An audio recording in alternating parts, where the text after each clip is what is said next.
नमस्कार, जनादेश के खास प्रोग्राम शख्सियत में एक बार फिर से आप सभी का स्वागत है। मैं हूं आपके साथ प्राची सिंह और आज के इस खास प्रोग्राम शख्सियत में हम बात करेंगे एक ऐसी महिला लेडी के बारे में जिन्हें भारत की मौसम लेडी के नाम से भी जाना जाता था। जी हाँ, ये कोई और नहीं हमारी अन्नामणि जी है, जो कि भारतीय भौतिकी विज्ञानी और मौसम वैज्ञानिक थी। इन्हें भारत की मौसम लेडी के नाम से भी जाना जाता है। इनकी कड़ी मेहनत और प्रयास से ही मौसम का पूर्व अनुमान लगाना संभव हुआ है।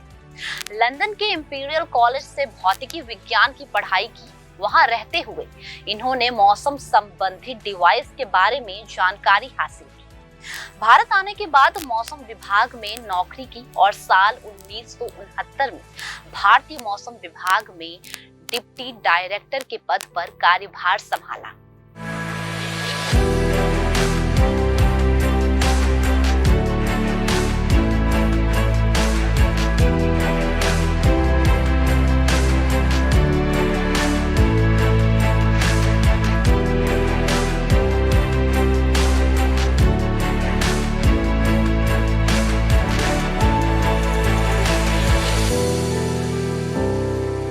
अन्नामणि भारतीय भौतिक विज्ञानी और मौसम विज्ञानी थी। इन्हें भारत की मौसम लेडी के नाम से भी जाना जाता है।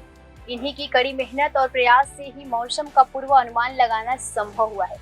लंदन के इंपीरियल कॉलेज से भौतिक विज्ञान की पढ़ाई, वहां रहते हुए उन्होंने मौसम संबंधित डिवाइस के बारे में जानकारी हासिल की। भारत आने के बाद मौसम विभाग में नौकरी की और साल 1969 में भारतीय मौसम विभाग के डिप्टी डायरेक्टर के पद पर कार्यभार संभाला। अन्ना मोदयाल मणि का जन्म 23 अगस्त 1918 में रामनाथपुरम के परमकुंडी में एक प्राचीन सीरियाई ईसाई परिवार में हुआ। उसके पिता एक सिविल इंजीनियर, एक अज्ञात थे। वह अपने परिवार में 8 बच्चों में से 7वीं थी। बचपन के दिनों में वह एक बहुत पढ़ी लिखी थी। वे बेकौम सत्याग्रह के दौरान गांधी की गतिविधियों से प्रभावित थी। राष्ट्रवादी आंदोलन से प्रेरित होकर उन्होंने केवल खादी वस्त्र धारण किया था। मणि परिवार एक विशिष्ट उच्च वर्गीय व्यवसायिक घराना था, जहां बचपन से ही पुरुष बच्चे को उच्च स्तर के करियर के लिए तैयार किया जाता था। लेकिन अन्नामणि के साथ ऐसा नहीं हुआ। 8 साल की उम्र तक उसने अपने सार्वजनिक लाइब्रेरी में मलयालम की लगभग सभी किताबें पढ़ ली थी और जब तक वह 12 साल की नहीं हो जाती तब तक अंग्रेजी की सभी किताब पढ़ ली थी। अपने 8वें जन्मदिन पर उन्होंने अपने परिवार को हीरे के झुमके के एक सेट के उपहार को स्वीकार करने से मना कर दिया। किताबों की दुनिया से उसे नए विचारों के लिए खोल दिया था और उसे सामाजिक न्याय की गहरी भावना से प्रेरित किया, जिसने उसके जीवन को सूचित और आकार दिया। हम नृत्य करना चाहती थी। उसने भौतिक के पक्ष में फैसला किया क्योंकि उसे विषय पसंद था। 1939 में उन्होंने मद्रास के पचैया पास कॉलेज से भौतिकी और रसायन विज्ञान के बीएससी ऑनर्स की डिग्री हासिल की। 1940 में उन्होंने भारतीय विज्ञान संस्थान बेंगलुरु में शोध के लिए छात्रवृत्ति प्राप्त की। 1945 में वह भौतिकी के स्नातक की पढ़ाई करने के लिए इंपीरियल कॉलेज लंदन गई। हालांकि उसने मौसम संबंधित उपकरणों में विशेषज्ञता हासिल की। पचई कॉलेज से स्नातक होने के बाद उसने प्रोफेसर सोलोमन पापैया के अधीन काम किया।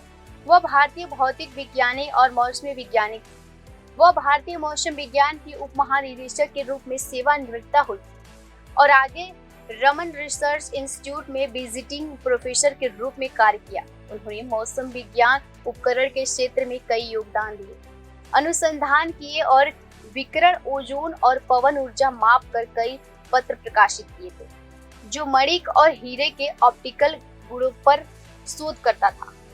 उसने 5 शोध पत्र लिखे और पीएचडी शोध प्रबंधक प्रस्तुत किया, लेकिन उसे पीएचडी की डिग्री नहीं दी गई क्योंकि उनके पास भौतिकी के स्नातकोत्तर की डिग्री नहीं थी।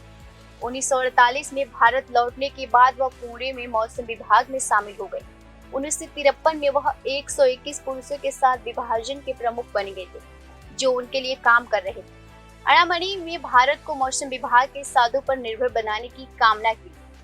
उसने 100 अलग अलग मौसम उपकरणों के चित्र को मानकीकृत किया।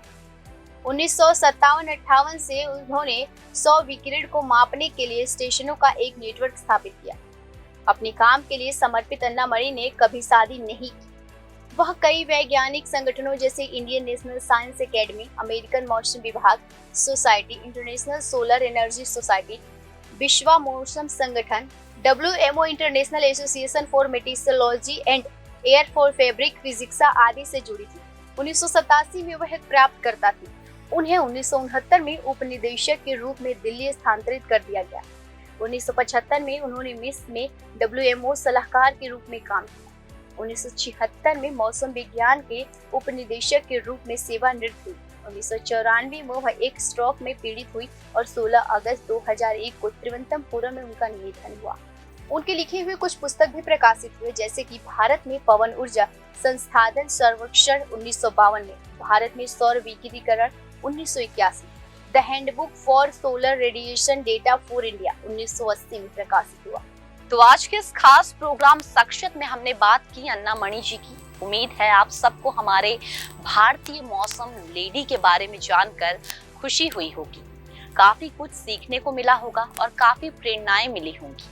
तब तक के लिए हमें इजाजत दीजिए और देश और दुनिया की खबरों में बने रहने के लिए देखते रहिए जनादेश। नमस्कार।